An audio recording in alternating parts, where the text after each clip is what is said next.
새세대 페미니스트로 유명한 신지혜 씨가 이제 12월 20일에 전격 윤석열 그 캠프 쪽으로 합류한 다음에 2주 만에 사퇴했죠. 그 자신도 밝힌 것처럼 이준석 등 국민의힘 내부의 강한 반발 때문이었습니다. 그러니까 윤석열의 지지율이 하락한 것에 대한 대응이었는데요. 그 윤석열 저기 신지혜의 사태는요. 윤석열의 지지율이 하락하더니 최근 민주당 후보 이재명에게 뒤져서 30% 중후반대였던 지지율이 최대 20% 후반대까지 급락을 했습니다. 이 때문에 이제 국민의힘의 분열이 가속화됐죠. 그래서 선대위가 전면 이제 개편이 됐는데 그 가운데서 반발이 컸던 신지혜를 이제 밀어낸 거죠. 신지혜는 이제 이 수석 부위원장직을 사퇴하면서 이제 국민의힘 그 새시대 위에는 남아서 윤석열의 당선을 위해서 활동할 의사는 있었지만 국민의힘은 이제 그것마저도 이제 하지 않는 걸로 결정을 했죠. 윤석열과 이제 이준석이 1월 5일 날 다시 화해를 하면서 국민의힘의 분열은 다시 또 봉합이 됐습니다. 윤석열은 이제 어제는 여성가족부 폐지라는 7글자를 자기 페이스북에 올렸는데 뭐 원래 그 당 경선 과정에서 여가부 개편 공약을 이미 내놓은 바가 있죠. 뭐 개편에서 더 나아갔다는 얘기를 한겨레는 하지만 뭐 기본적으로는 이 성평등을 이제 공격하는 맥락에서 나온 거기 때문에 그 본질은 뭐 차이가 없다고 할 수 있습니다. 이제 윤석열은 이제 다시 노골적으로 성차별을 부추기기로 지금 마음 먹고 그렇게 하고 있는 거죠. 여성 차별의 현실을 무시하면서 이 보수적인 여성 공약을 내놓았던 이 윤석열이 신지혜를 끌어들인 것은 선거상의 책략이었습니다. 이제 신지혜 씨가 그 새세대 페미니스트로서 상징성이 컸기 때문에 자신의 이제 강경 우파 본질을 흐리면서 이제 중도로 약간 이제 보이게 하는 그런 효과를 노리고 이제 신지혜를 영입했는데 여기는 이제 자신의 지지율이 하락하고 있는 것에 대한 대응이었던 거죠. 또 페미니즘을 이용해서 이재명을 공격하려는 의도도 있었습니다. 그 당대표인 이준석의 반대를 무시하면서 그 경기대 범죄심리학과 이수정 교수를 영입한 것도 같은 목적이었죠. 국민의힘은 이제 신지혜 영입 때문에 윤석열의 지지율이 떨어졌다고 말을 했는데 하지만 신지혜가 윤석열의 청년층 지지율 하락의 요인이라고 보기는 어렵습니다. 이미 신지혜 영입 전부터 아까 제가 얘기한 것처럼 청년층에서 윤석열 지지는 이미 떨어지고 있었고요. 윤석열의 그 지지율 하락은 그의 우파 본색이 거듭 드러난 결과라고 할 수 있습니다. 윤석열의 지지율이 떨어지는 동안 안철수의 지지율이 오른 것이 이 점을 방증합니다. 특히 대구 경북 당원 연설 등에서 강경 우파 본색을 노골적으로 드러낸 것이 중도층 성향의 그 청년들이 대거 이탈하는 결과를 낳았습니다. 신지혜가 이제 윤석열 선거 캠프에 합류한 뒤에는 윤석열의 변화 가능성 이런 얘기를 하면서 우파 본질을 흐렸지만 윤석열은 이제 그때 또 그 시기에 우익 본색을 강하게 드러냈기 때문에 신지혜의 노력을 또 쓸모없게 만들고 있었던 것입니다. 신지혜가 이제 윤석열 선거 캠프로 간 것은 페미니즘 지지자들에게 큰 충격을 주었습니다. 국민의힘이 성차별을 공공연하게 옹호하는 우파 정당이고 또 올해 6월에 그 이준석이 당 대표가 된 뒤에 뭐 이준석, 하태경 또 윤석열도 그 이어받아서 페미니즘을 또 공격을 해왔기 때문입니다. 또 신지혜는 이준석하고도 이제 공개 논쟁을 여러 차례 벌인 바도 있고요. 또 윤석열 캠프 합류하기 몇 주 전까지만 해도 또 신지혜는 국힘을 또 강하게 비판했기 때문에 그 페미니즘 지지자에게는 충격이 컸습니다. 신지혜는 뭐 잘 아시는 것처럼 2018년 서울시장 선거를 통해서 새세대 페미니스트 정치인으로 이렇게 순식간에 떠올랐습니다. 당시 그는 녹색당 후보로 출마를 했는데요. 페미니스트 서울시장을 표방하면서 8만여 표를 얻어서 4위를 차지했죠. 당시 그 정의당의 김종민 서울시장 후보보다 1200표를 더 얻었습니다. 이런 선전은 페미니즘이 부흥하는 가운데 그의 불법 촬영 항의 시위라는 한국 사상 초유의 그 대규모 여성운동이 벌어지고 있던 상황 때문이었습니다. 신지혜는 선거에서 낙태죄 폐지라든가 낙태약 보건소 비치 같은 급진적 공약을 내걸었고 또 당시 등장한 그 시위를 적극 지지했습니다. 이런 그 결과가 이제 선거에 반영이 된 거죠. 국민의힘에 반대했던 그 신지혜가 그 당의 대선 후보인 윤석열 쪽으로 간 것은 페미니즘의 모순을 보여준다고 할 수 있습니다. 신지혜가 페미니즘을 대표한다고는 할 수 없어도 신지의 행보가 순전한 개인적 일탈이라고 볼 수는 없습니다. 많은 페미니스트들이 이제 신지의 행보에 비판적이지만 젠더 이분법적 세계관을 공유하면서 자본주의 사회에서 계급 모순이 핵심적이라는 것을 부정하는 생각은 같이 가지고 있죠. 그래서 이 자본주의 사회에서 젠더 차이를 중심으로 이 사회를 보고 있습니다. 페미니즘은 여성 차별에 반대한다는 점이 분명하지만 여성 차별과 계급 관계를 분리시키기 때문에 흔히 정치적으로는 모호합니다. 정치를 배격하는 아나키즘부터 이제 불법 촬영 항의 운동의 조직자들이 좀 그런 성향이었고요. 그런 아나키즘도 페미니즘을 이제 수용하지만 민주당 같은 자유주의 정당 그리고 온건 좌파, 급진 좌파까지 페미니즘은 두루 수용될 수가 있습니다. 우파는 본질적으로는 성평등에 냉소적이지만 페미니즘의 이런 모호함 때문에 페미니즘의 언사를 사용하거나 또 주요 인물을 영입해서 성평등을 공격하는데 사용할 수 있는 여지도 생겨납니다. 신지혜 사건은 한국에서도 우파가 페미니스트를 포섭해서 자신의 목적에 맞게 이용하려 들 수 있음을 보여줍니다. 서구에서는 1970년대 이후에 페미니즘이 대중화하자 우파 일부에서도 선거에서 여성 유권자의 표를 얻고자 페미니즘의 주장을 일부 차용하고 또 페미니스트를 자처하는 우파 정치인들이 등장했습니다. 페미니즘에 대한 태도는 이제 물론 우파들 사이에서도 차이가 있어요. 일부는 페미니즘에 완강히 이제 반대하는데요. 또 우파 정당의 일부 정치인들이 페미니즘의 언사를 사용해도 또 같은 당 내에는 또 안티 페미니즘적 입장이 또 강하게 존재하기도 하죠. 그리고 기본적으로는 이제 그 우파 정당은 보수적인 가족 가치관을 강조하는 그런 사상을 갖고 있는데 이런 사상과 또 성평등을 지지하는 입장 사이에는 모순이 있습니다. 그래서 이제 페미니스트와 우파가 만나기도 하지만 대체로는 자유주의 정당이나 사회민주주의 정당에서 이제 페미니즘을 수용하는 게 더 많고 또 거기에 이제 페미니스트 여성 정치인들이 실제로 많습니다. 신지혜가 추구한 또 전략을 또 본다고 한다면 그 전략도 여성운동의 주류가 추진해온 전략과 기본적으로 동일합니다. 주류 여성단체들은 이른바 성주류화 전략이란 걸 취해왔는데요. 다시 말해서 이제 자본주의 국가기구에 진입해서 페미니즘을 이제 실현한다는 전략을 추구해왔습니다. 이런 전략에 따라서 기층 운동 건설보다는 선거 출마와 공직 진출을 중시해 왔는데요. 이런 이제 주류화 전략을 흔히 이제 여성 정치 세력화로 불러왔죠. 이제 신지혜는 이제 자기가 이제 어떻게 해서 윤석열을 택하게 됐는지, 이전에 했던 행보가 모순되는 거 아니냐, 뭐 이런 이제 비판이 이렇게 나오니까 어떻게 얘기했었냐면 자신이 이제 문재인 정부와 민주당의 환멸을 느껴서 양당 체제 바깥의 대안을 추구하다가 현실적 한계를 느끼고 윤석열을 택했다. 그래서 일단 정권 교체를 이루고 이것을 디딤돌 삼아서 이제 페미니스트로서의 비전을 실현하겠다라는 식으로 얘기를 했습니다. 그러면서 이제 한 얘기가 페미니즘은 어떤 당이나 진영에만 소속된 이야기가 아니다. 여성주의는 보수 진보 할 것 없이 인권의 문제이기 때문에 그 가치를 실현하기 위해서 노력할 것이다. 이렇게 얘기를 했습니다. 페미니즘은 보수와 진보를 가리지 않는다. 이런 논리는 그동안 여성단체 지도자들은 이제 노골적인 친자본주의 정당인 민주당에 합류하는 것을 정당화하는데 사용해 왔습니다.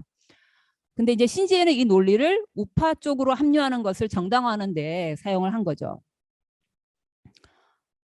여성 인권을 위해서는 이제 우파 여성과도 협력할 수 있다. 우파와도 협력할 수 있다. 이런 생각은 신지혜뿐만 아니라 페미니스트 일각에서 이미 수용돼 왔습니다.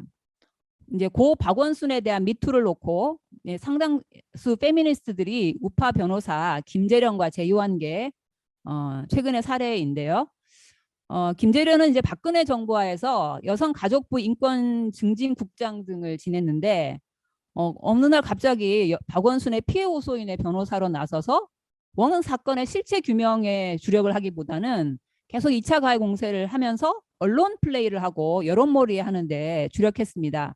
여기에 이제 이 상당수 페미니스트들은 여성 인권을 위해서는 뭐 보수 진보 가릴 것 없다 이렇게 하면서 같이 이제 협력을 해왔는데 신지에도 이제 그 중 일부였던 거죠.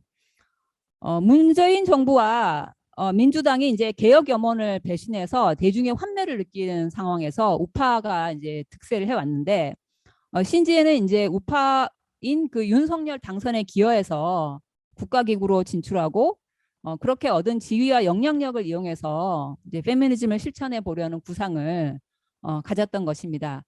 그리고 이제 파격적이긴 하지만 또 그만큼 또 그 우파로 쪽으로 가는 것은 또 희소성도 있으니까 해볼 만한 도박이라고 여겼던 것 같습니다. 신지는 이제 국힘 쪽으로 가면 당내 반발이 클 거라고 예상을 했죠. 하지만 이제 이 정도일 줄은 몰랐다 이렇게 얘기를 했는데요. 아마 그 경기대 범죄 심리학과 이수정 교수가 그 이준석의 반대를 뚫고서 이제 국힘의 그 공동 선대 본부장으로 합류한 것을 보고 그 가능성이 있다고 봤던 것 같습니다. 이제 그 이수정 교수는 신지혜가 올해 그 서울시장 보궐선거에서 출마했을 때, 그 무소속으로 출마했을 때 그 후원했던 사람이죠.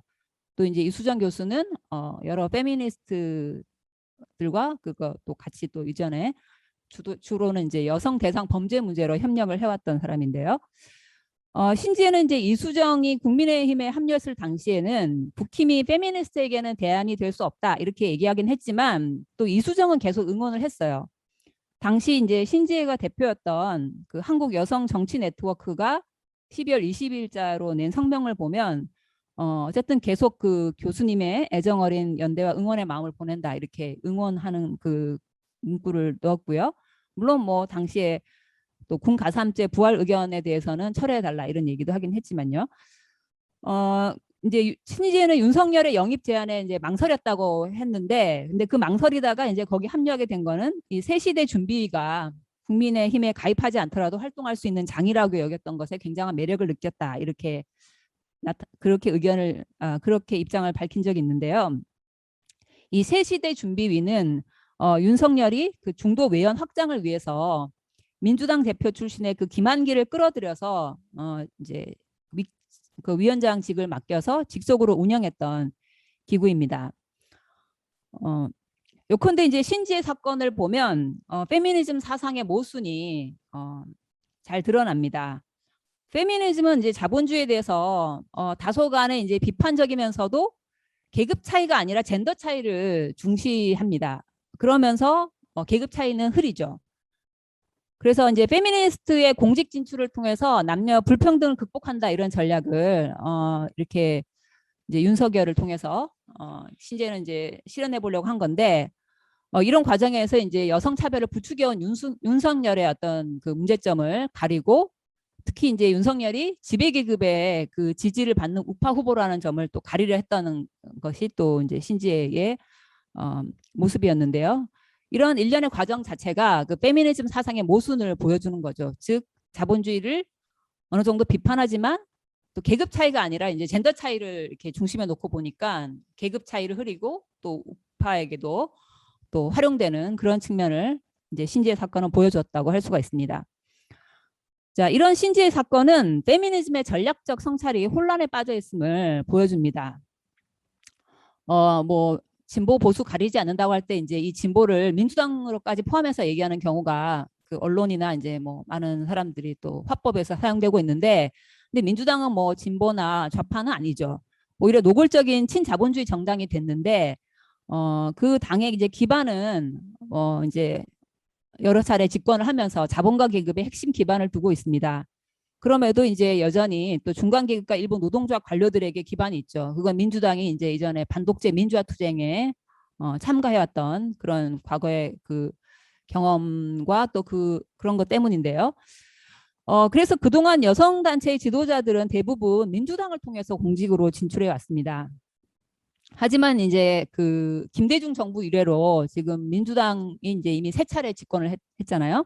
그러면서 이제 집권당과 국가기구에도 이제 페미니스트들이 많이 진출을 했는데 상당수 진출을 했는데 여기 진출한 페미니스트들은 이제 타협을 거듭하면서 지지자들의 실망을 사왔던 거죠. 그래서 이런 것 때문에 이제는 이제 우파 쪽으로까지 합류해서 이제 뭐 해본다 이런 생각까지 나오게 된 상황이 여기에 이제 놓였다고 할 수가 있겠죠. 그 신지의 윤석열 캠프행에 많은 이제 페미니스트들이 분노했지만 그 공개적인 정치적 비판은 그렇게 많지 않았습니다. 여성단체 연합과 그 소속 단체, 한국에서 가장 영향력이 큰 이 여성운동 단체인 이 단체는 신지의 윤석열 캠프행에 대해서 아무런 입장도 내놓지 않았습니다. 그리고 주요 노동단체인 민주노총과 진보당도 신지의 영입 이후에 아무런 입장을 내놓지 않고 침묵해왔죠. 다행히 이제 정의당은 합류 즉시 신지혜를 비판했습니다.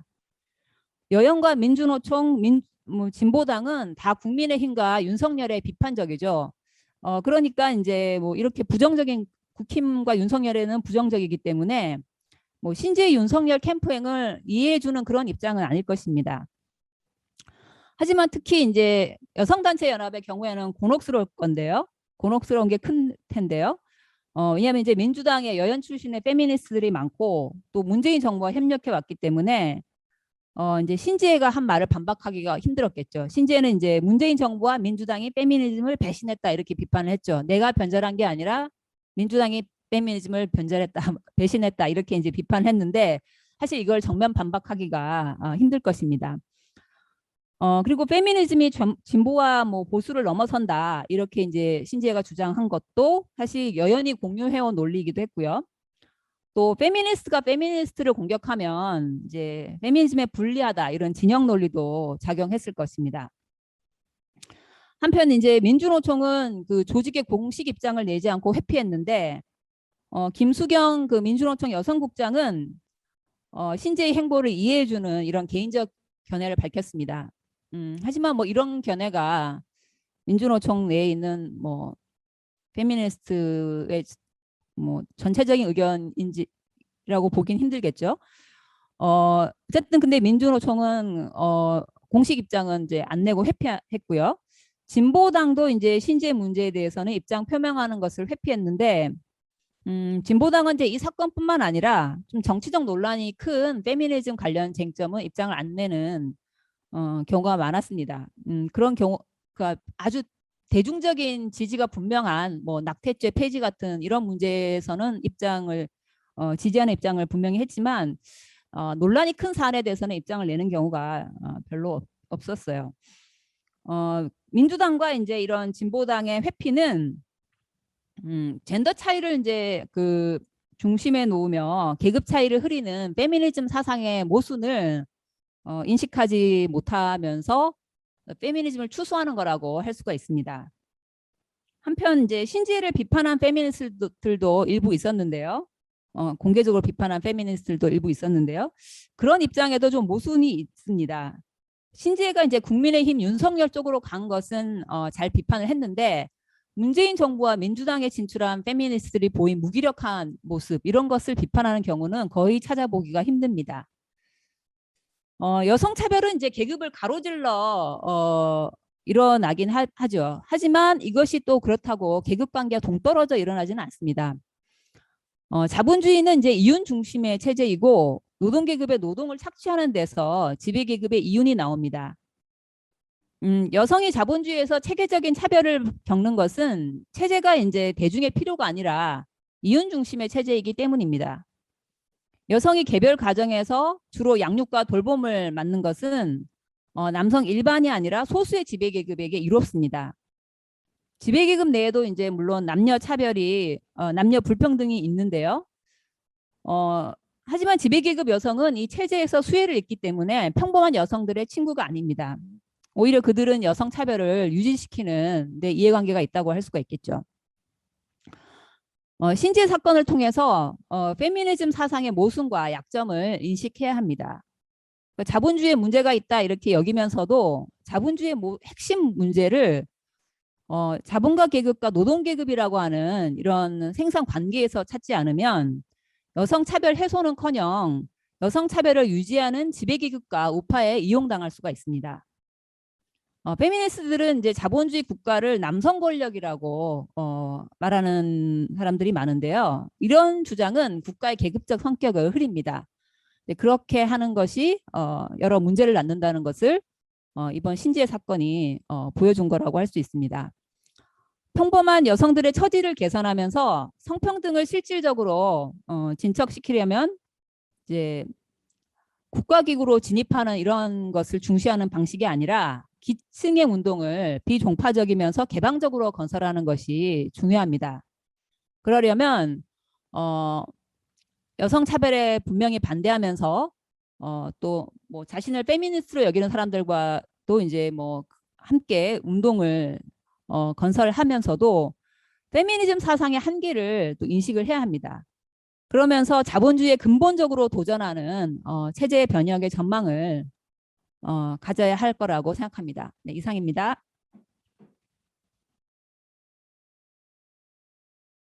네, 여러 좋은 주장과 질문도 많이 나왔는데요.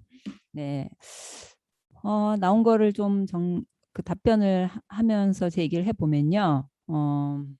아까 그 성주류화 전략이 뭔가에 대해서 이제 뭐 아까 청중 토론에서도 얘기가 나왔는데, 근데 이제 아까 뭐 성주류화라고 하는 게 뭐 아까 뭐 성인지 통계, 성인지 예산 이런 거를 이제 성주류화 정책으로 이제 얘기를 하기도 하는데 정확히 그 주류화 전략이 뭘 뜻하냐 이렇게 얘기를 했는데, 성주류화라고 하는 게 이제 아까 그 정의에서도 국가 차원에서 그 이제 여성과 남성의 그 평등을 이제 구현하려고 하면서 여러 뭐 그것을 위해 사용되는 정책들 이런 걸 다 포괄해서 그냥 성주류화 이렇게 많이 얘기를 하는데, 근데 이제 핵심적으로는 그 전략이라고 한다면 페미니스트가 국가기구에 진출하는 걸 뜻하죠. 왜냐면 아까 얘기했던 그런 정책을 수행하는 주체도 페미니스트가 이제 국가기구에 들어가서 시행하는 것을 뜻합니다.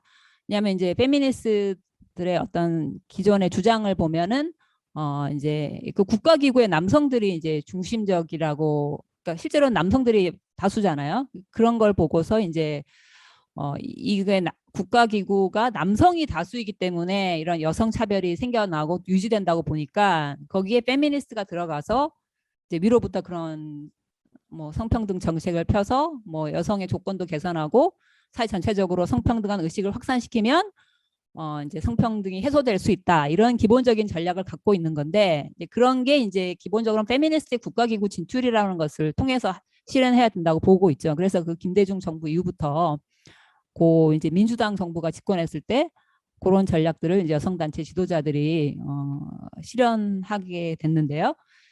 근데 이제 우리가 경험했던 것처럼 그런 것이 이제 평범한 여성들의 삶을 바꾸는 데는 크게 도움이 되지는 않았죠. 오히려 이제 그 민주당이 실제로는 개혁을 배신하면서도 말로만 이제 페미니즘 얘기하는데 이용돼 왔다는 점, 그런 것 때문에 사실 이제 이번에 문재인 정부하에서 실질적인 개혁은 없으면서 계속 페미니즘 언사만 사용하고 이런 거를 이제 그 우파들이 또 이용을 하고 있지 않습니까? 또 여기는 물론 이제 그 우파들 자신의 문제가 주된 거긴 하지만 운동 내에서 이제 남대 여로 보는 그 시각의 어떤 페미니즘이 많이 득세하면서 생긴 난점들 이런 것도 이제 좀 문제로 작용했는데, 그런 걸 이제 우파가 적극적으로 이용한 케이스인데, 기본적으로는 또 문재인 정부의 그 들어가 있는 페미니즘 그 관료들, 그리고 이제 또 문재인 정부의 어떤 무기력함, 위선 이런 것들 또 우파가 활용하는 거라고 할 수가 있겠죠. 그다음에 이제 그 서구에서 페미니즘이 이제 우파에 꽤 뭐 활용되는 것 같은데, 뭐 한국과 차이는 뭐냐 뭐 이런 아까 질문이 있었는데요. 아까 제가 이제 뭐 우파들이 페미니즘을 꽤 이용한다 이렇게 얘기하지는, 정확하게만 꽤 이용한다 이렇게 얘기한 건 아니고 어쨌든 그렇게 이용하는 경우가 있다는 거고요. 좀 서구에서 보면 우파들이 페미니스트들을 이용하는 게 그 자유주의자들처럼 그렇게 많지는 않아요. 상대적으로는 자유주의자들이 훨씬 더 그 페미니즘을 많이 이용하고 우파들도 이제 일부가 그런 거를 이용을 하는데 뭐 그렇고요. 근데 이제 그럼에도 서구의 같은 경우는 우파들이 이제 페미니즘을 이용하는 경우가 지금 나타나고 있다는 거죠. 한국도 뭐 그러니까 그런 역사적인 경험을 보면 한국도 그런 사례가 있을 수 있다는 경우고 아마 이제 신지혜 사건이 그런 걸 얼핏 보여준 거라고 볼 수 있습니다. 그러나 또 이제 신지혜 사건을 보면서 알겠지만 그게 만만치 않은 또 우파 내부의 반발을 또 받기 때문에 그게 이제 쉽지는 않다. 다만 그렇다고 불가능한 건 아니라는 건데 이게 어떤 조건이 맞물려야지 가능하겠죠. 그 서구 같은 경우는 이제 이런 어떤 변화가 생긴 것도 보면 70년대 이후의 일인데 잘 알다시피 이제 60년대 말과 70년대에 그 현대 여성 해방 운동이 이제 탄생하고 그 이제 한때는 급진적인 운동들이 존재했지 않습니까? 근데 그런 이제 투쟁성이 이제 가라앉긴 했지만 70년대 중반 이후로는 그럼에도 이제 상당히 또 페미니즘이 그 운동에 또 어떤 성과를 지배계급이 이제 또 국가기구를 흡수하거나 또 여러 뭐 제도화하는 방식으로 활용해서 자신들의 또 지지를 확보하는 뜻도 이용을 했기 때문에 거리에 뭐 급진적인 운동이 없는 시기 때조차도 뭐 여러 그 국가 정책이나 이런 뭐 데서는 또 페미니즘이 수용되는 그런 그 뭐랄까 모습도 같이 등장을 했습니다. 그리고 또 자본주의는 이제 발전할수록 여성들의 뭐 노동시장 진출도 늘어나고 이러니까 또 이제 그러면서 여성들이 또 자의식도 높아지고 뭐 성평등에 대한 요구도 높아지니까 또 이제 이 자본주의 정치인들은 또 그에 부응하는 척을 해서 또 계속 지지를 확보하려고 하는 거죠. 그런데 이제 뭐 물론 이런 게 이제 주되게는 자유주의 정당이나 뭐 좌파 정당, 그러니까 사회민주주의 정당이 있는 곳에서는 사회민주주의 정당이 주되게 그렇게 페미니즘에 대한 지지를 표방하면서 또 그런 여성 정치인들을 더 많이 이제 배출하는 식으로 해왔는데 우파들도 이제 일부 그런 식으로 우파 정당을 변화시켜서 활용하려고 했던 게 이제 득표에서 그들이 또 기본적으로 여성 유권자들을 의식하는 거 이런 측면이 하나 있고요.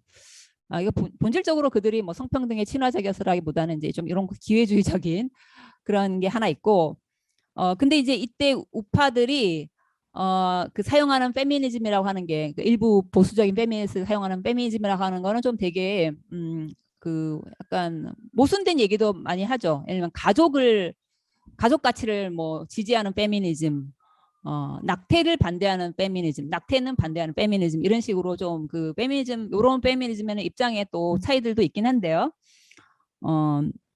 그리고 또 이제 서구에서는 또 보면은 특히 80년대 이후에 전체적으로 이제 페미니즘에 대한 그 사람들의 수용도가 높아지니까 또 중간 계급 여성들이 또 상층 중간 계급 여성들이 뭐 관리자로 진출하는 이런 것도 늘어났는데 그러니까 이런 사람들이 주되게 이제 그 주류 정당들 자본가 계급에 기반을 둔 뭐 미국 같은 경우 민주당 공화당 다죠. 그런데 또 진출하고 이러면서 이제 그 또 페미니즘 이런 걸 표방을 했는데 특히 이제 주류 정당으로 편입된 이런 페미니스트들은 되게 이제 뭐 자본주의에 대해서 비판하지도 않고 자본주의를 지지하고 미국 같은 경우는 제국주의도 지지하는 뭐 그런 종류의 페미니즘이기 때문에 거리에서 투쟁을 하는 이런 기층의 페미니스트라고는 상당히 차이가 있긴 하죠.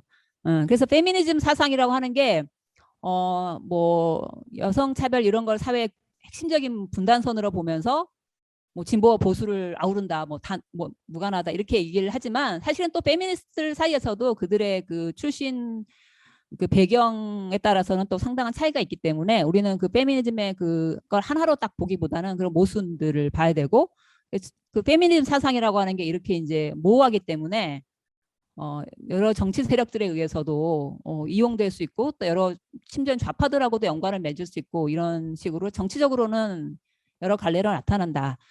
그런 거고요. 그래서 어떤 페미니즘이라고 얘기할 때 어떤 페미니즘인가 이런 걸 또 같이 봐야 되는 그런 거죠. 한국에서는 지금 이제 이번이 뭐 아까 주류 정치 안에서 페미니즘 분화를 보여준다고 볼 수 있냐 이렇게 얘기했는데 주류 정치가 이제 그 단지 민주당만이 아니라 우파도 이용할 수 있다는 것을 보여준 그런 하나의 케이스인데 그럼에도 이제 당의 그 핵심 기반하고 충돌하면서 이렇게 이제 물러난 그 신재가 하퇴한 거기 때문에 이제 그 국민의힘 같은 우파 정당이 페미니즘을 어떻게 수용할지는 앞으로 뭐 그런 가능성이 없다고 얘기할 수는 없지만 당장은 또 쉽지는 않기 때문에 이런 걸 같이 이제 추적을 해 봐야 될 거라고 보고요. 그러나 이제 한국의 여성운동의 주류들은 국민의힘에 대한 그 비판적인 게 강하기 때문에 아마 이제 지금까지 해왔던 것처럼 여전히 뭐 민주당을 많이 또 그 지지를 해왔고 앞으로도 뭐 당분간 그럴 것 같은데요. 그렇기 때문에 지금 여성단체 연합 이런 데서는 되게 이제 곤혹스러울 것 같아요. 그 신재를 이제 쪽 이런 걸 이해해주기도 힘들지만 또 그렇다고 신재를 공개적으로 비판하기도 어려운 게 아까 제가 얘기했던 그런 모순 때문인데요. 그리고 이제 뭐 어떤 사람들은 더 좌파적인 측면에서 이렇게 정의당이나 뭐 더 또 급진 좌파들 사이에서 페미니즘 많이 수용되고 있는데 그러니까 그런 쪽에서는 이제 더 그 국민의힘 쪽으로 간 거에 대해서는 비판적이겠죠. 그러나 이제 문제는 이런 급진 좌파들까지 포함해서 좌파들이 이렇게 계급 문제랑 여성 차별 문제를 분리시키는 이런 페미니즘 사상을 수용한다는 거죠. 그렇기 때문에 이제 지금 여성 운동에서도 여러 약점들이 존재해 왔는데 여성 차별에 항의하는 운동을 보면은 이제 그 운동의 사상을 보면은 이제 남대여로 이렇게 그 문제를 보면서 이 모든 남성들을 잠재적인 뭐 성폭행범 또는 뭐 잠재적인 여성 차별주의자들 이렇게 뭐 잠재적인만이 아니죠. 그냥 성차별주의자로 치부하다 보니까 이제 평범한 남성들 사이에서 이제 불필요한 반발을 불러일으켜 가지고 이제 운동을 약화시키는 이런 문제가 있고요. 또 뭐 여성 운동이라고 하는 것을 그 되게 그러니까 또 협소하게 페미니스트들만의 어떤 연대 막 이런 걸로 좀 막 가져가는 경우도 있어요. 그러다 보니까 이제 남성들을까지 포함해서 광범위한 그 노동계급과 이제 평범한 사람들을 동참시키는 운동으로 해서 강력하게 건설해야 되는데 남성 일반을 자꾸 이제 배척하는 발언들도 하고 뭐 심지어는 또 성폭력 문제 뭐 이런 거에 대해서도 뭐 2차가 이렇게 얘기하면서 되게 도덕주의적인 태도를 취해서 이제 운동을 막 분열시키고 그런 데서 좌파들도 막 그런 데 동조하고 이러기 때문에 사실 이제 문재인 정부하에서 여성에 대한 차별에 대해 항의하는 운동이 크게 또 일어나게 됐지만 또 운동이 그렇게 오래 지속되지 못하고 그렇게 된데도 이런 페미니즘의 어떤 이데올로기의 약점을 보여주는데 여기 좌파들도 그런 문제에 대해서 동조하고 했던 게 여러 난점을 낳았다고 생각합니다. 그래서 이제 아까 마지막 이제 질문하고도 연관되는데요. 이제 문재인 정부하에서 이제 문재인이 말로는 페미니즘 이제 얘기했지만 실질적으로 평범한 여성들에게 그 개선이 되는 그 성평등 정책은 거의 진척을 못 시켰죠. 그나마 이제 약간 나아졌다고 하는 게 주되게 여성 대상 범죄와 관련된 그런 법안들이 이제 통과된 건데요.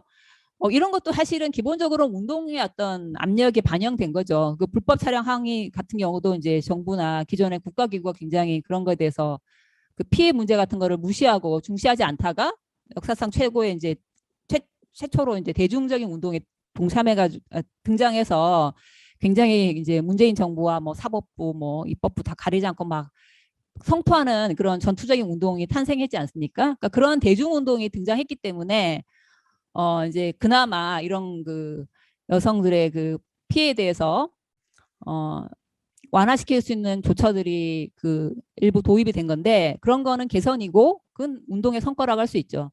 그러나 그럼에도 우리가 보는 것처럼 여전히 그 뭐 그 뭐야 불법 촬영 범죄라고 하는 건 사라지지 않았고 여전히 많다 이런 건 많이 나오지 않습니까? 그리고 여성들을 대상으로 한 범죄 이런 것들에 대해서 여전히 여성들이 피해를 호소하기는 어려운 분위기는 여전히 많이 존재하는데 근데 이런 것들을 다 이제 모든 남성들이 잠재적 성폭행범이고 성폭력범이고 국가는 다 여기에 동조하기 때문에 생기는 문제다. 이렇게 그냥 다 젠더 이분법적으로 설명하니까 오히려 이제 계속 이렇게 문재인 정부에서도 배신을 당하면서도 또 여전히 이제 이 또 국가기구에 기대를 하게 되는데 그러니까 더 강력한 우파에게 또 기대를 걸어보는 이런 또 생각도 생겨날 수 있는 여지도 여기서 생긴다고 볼 수 있습니다.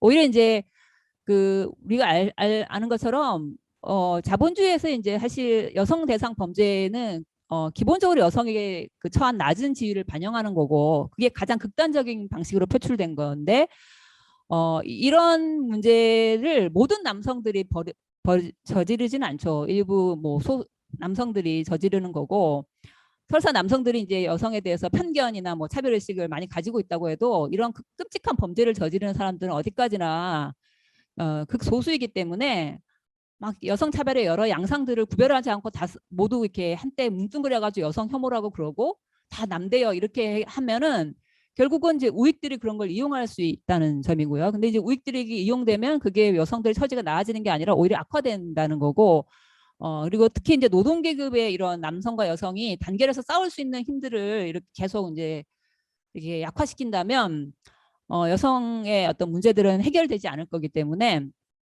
우리는 범죄에 대한 공포를 부추기는 방식이 아니라 여성들이 그 각각의 경험하는 피해 문제에 대해서 구체적으로 살펴보고 그 근원인 자본주의 사회의 어떤 뿌리들 그러니까 뭐 가족에게 부담을 떠넘기는 문제라든가 국가가 어떻게 여성 차별을 부추기는지 이런 문제에 딱 집중해서 진정한 권력자들의 그 표적을 맞추는 식으로 운동을 벌여야 되고 평범한 여성과 남성이 단결해서 싸울 수 있게끔 해야 되죠. 그 속에서 이제 우리 운동 내에서 또는 이제 노동계급 내에서도 존재하는 편견들을 함께 이렇게 도전을 해야지 그 남성 일반을 그냥 같은 사람으로 취급하고 다 배제를 하면 함께 이렇게 투쟁하는 가운데서 사람들이 자신감을 느껴서 의식을 바꾸는 그런 방식이 아니기 때문에 결국은 이제 더 보수적인 방식으로 이용되기 쉽다 이런 것들을 우리는 좀 명심을 해야 될 거라고 보고요.